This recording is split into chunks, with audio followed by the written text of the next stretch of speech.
महागठबंधन को बर्बाद कर देंगी मायावती। नीतीश, राहुल, केजरीवाल सबके उड़े होश।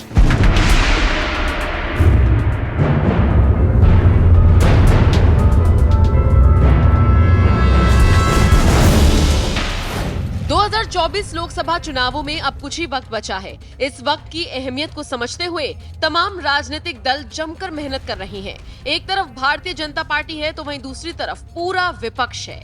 साल 2019 की तरह इस बार भी तमाम विरोधी दल एकजुट होकर मोदी को हराने की फिराक में है। हालांकि दिलचस्प बात यह है कि जहां एक तरफ सभी विरोधी एकता का संदेश दे रहे हैं तो वहीं मायावती इन सब से अलग चल रही हैं। मायावती ने डंके की चोट पर ऐलान कर दिया कि वो इन लोकसभा चुनावों में अकेले लड़ेंगी।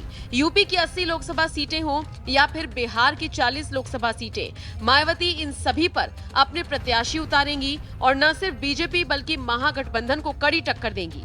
मायावती के इस फैसले के बाद ये कहा जाने लगा है कि महागठबंधन को तो बसपा सुप्रीमो ही बर्बाद कर देंगी और इसका सीधा फायदा बीजेपी को होगा। दरअसल ये सारी बातें ऐसे वक्त में कही जा रही हैं जब मायावती का फोकस बिहार पर भी हो रहा है। मायावती ने बिहार में पार्टी को मजबूत करने के लिए रणनीति बनाई है और इसी पर काम करना शुरू कर दिया है।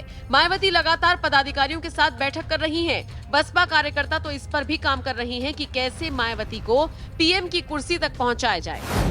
देखिए, इसमें कोई दो राय नहीं कि अगर मायावती बिहार की सभी लोकसभा सीटों पर चुनाव लड़ेंगी तो महागठबंधन को बड़ा नुकसान हो सकता है। ऐसा इसलिए क्योंकि बिहार का दलित वोटर अब तक नीतीश और पासवान के साथ खड़ा हुआ करता था, लेकिन अब वो वोटर छिटका हुआ है और नई राह तलाश रहा है। ऐसे में अगर बीएसपी यहाँ पर सभी सीटों पर चुनाव लड़ती है तो फिर दलित वोटर्स को एक और चॉइस मिल जाएगी। और ये भी हर कोई जानता है कि मायावती दलितों की सबसे बड़ी नेता के तौर पर जानी जाती है, लिहाजा महागठबंधन के वोट छिटकने तय हैं। कैसे बर्बाद होगा महागठबंधन?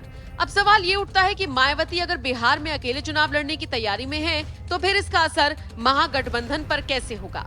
दलित वोटर्स मायावती के खेमे में चले जाएंगे। महागठबंधन में पहले से फूट देखने को मिल रही है। जीतन राम मांझी ने अभी से 5 सीटें मांगकर हलचल तेज कर दी है। इसीलिए मांझी को 23 जून को होने वाली बैठक में नहीं बुलाया गया। महागठबंधन के वोट कटेंगे भी और छिटकेंगे भी, जिसका फायदा बीजेपी को होगा। दूसरी बार महागठबंधन की फजीहत होगी, जिसके बाद शायद ही ये नेता कभी एक दूसरे के साथ आए। खैर, यूपी बिहार में हुंकार भर रही मायावती की पार्टी बसपा अब चुनावों में क्या तहलका मचाती है, ये देखना वाकई में दिलचस्प होगा। इतना जरूर है, जिस तरह से मायावती अकेले चुनाव लड़ रही हैं, उन्होंने इन चुनावों को और भी ज्यादा महत्वपूर्ण बना दिया है। दिलचस्प रहेगा ये देखना कि इस बार के चुनावी नतीजे किसके पक्ष में जाते हैं और ये आंकड़ा किस तरह का होगा। बहरहाल, आप इस खबर पर क्या राय रखते हैं और क्या आपको भी लगता है मायावती अकेले अपने दम पर जिस तरह से चुनाव लड़ने के लिए हुंकार भर रही है उससे बीजेपी को फायदा होगा?